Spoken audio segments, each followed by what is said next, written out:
So sir early detection of క్యాన్సర్కి ఏమన్నా some common screening tests ఏమన్నా అవైలబుల్ ఉన్నాయంటారా? Definitely. First of all early detection అంటే మీకు అందరికీ తెలుసు.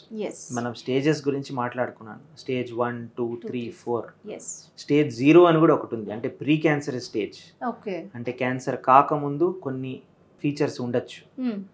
సో స్టేజ్ 0 కానీ స్టేజ్ 1 కానీ అటువంటి స్టేజెస్లో మనం డిటెక్ట్ చేయడానికి కొన్ని టెస్ట్స్ ఉన్నాయి. అండ్ మీకు మాట్లాడినట్లు క్యాన్సర్ అనేది ఒక్క టర్మ్ కాదు, చాలా ఆర్గన్స్లో రావచ్చు. కాబట్టి ఒక్కొక్క ఆర్గన్కి ఒక డిఫరెంట్ టైప్ ఆఫ్ టెస్ట్ ఉంటుంది. కొన్ని ఆర్గన్స్లో టెస్ట్ ఉండకపోవచ్చు, కానీ అట్లీస్ట్ కామన్ క్యాన్సర్స్కి ఎటువంటి టెస్ట్ చేస్తే, అంటే దాన్నే స్క్రీనింగ్ టెస్ట్ అంటారు.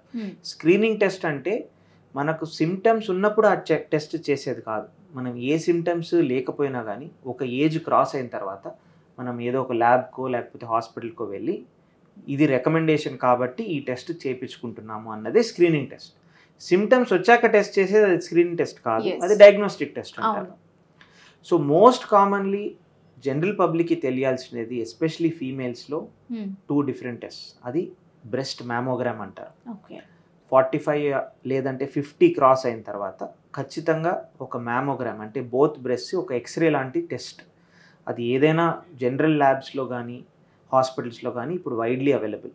ఇన్ఫ్యాక్ట్ వెస్టర్న్ కంట్రీస్లో అది పబ్లిక్ హెల్తే వారికి స్పాన్సర్ చేస్తుంది కాబట్టి మోస్ట్ రికమెండేషన్స్ అండ్ గైడ్ లైన్స్లో 50+ తర్వాత మ్యామోగ్రామ్ 2 ఇయర్లీ వన్స్ చేయించుకోవాలన్న గైడ్ లైన్స్ కూడా వచ్చాయి. ఇండియాలో అటువంటి గవర్నమెంట్ గైడ్ లైన్స్ లేదు, కానీ మనం వెస్ట్లో చేసే గైడ్ లైన్స్ అట్లీస్ట్ పర్సనల్గా పేషెంట్స్ వాళ్ళు ఫాలో కావచ్చు.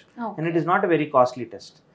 సో మీకు బ్రెస్ట్లో గడ్డ లేకపోయినా కానీ ల్యాబ్కి వెళ్ళి మ్యామోగ్రామ్, అంటే బ్రెస్ట్ది 2 స్కాన్ చేయించుకోవడమే బ్రెస్ట్ స్క్రీనింగ్ మ్యామోగ్రామ్ అంటారు. And that is very important.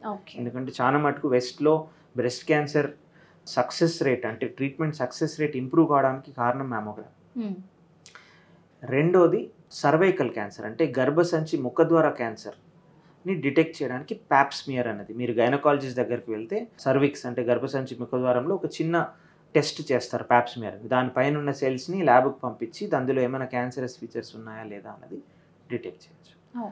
So ప్రతి ఒక్క ఫీమేల్, అంటే ఆడవాళ్ళు ఒక ఏజ్ తర్వాత మ్యామోగ్రామ్ అండ్ ప్యాప్స్మియర్ నార్మల్గా చేయించుకోవాలి.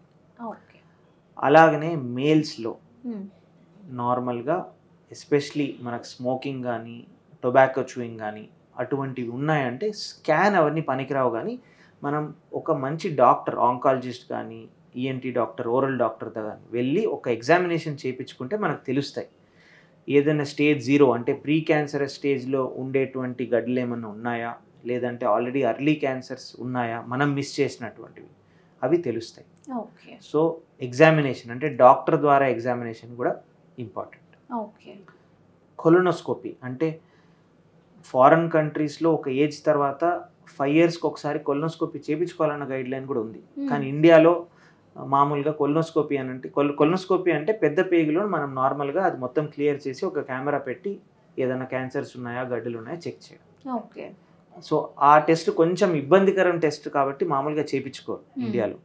అయినా కానీ 50+, 55+, 60+ ఉంటే అట్లీస్ట్ ఒక బేస్ లైన్ కొలోనోస్కోపీ కానీ ఎండోస్కోపీ కానీ చేయించుకుంటే అట్లీస్ట్ వీల్ నో సిమ్టమ్స్ లేకపోయినా కానీ ఏదైనా ప్రాబ్లమ్స్ ఉన్నాయా లేదా. ఇవన్నీ స్క్రీనింగ్ టెస్ట్. కానీ ఖచ్చితంగా స్లైట్ సిమ్టమ్స్ ఉంటే ఖచ్చితంగా మీరు వెంటనే వెళ్ళాలి. మీరు 2 ఇయర్స్ కానీ 3 ఇయర్స్ కానీ వెయిట్ చేయని అవసరం లేదు, ఖచ్చితంగా వెళ్ళి చేయించుకోవాలి టెస్ట్.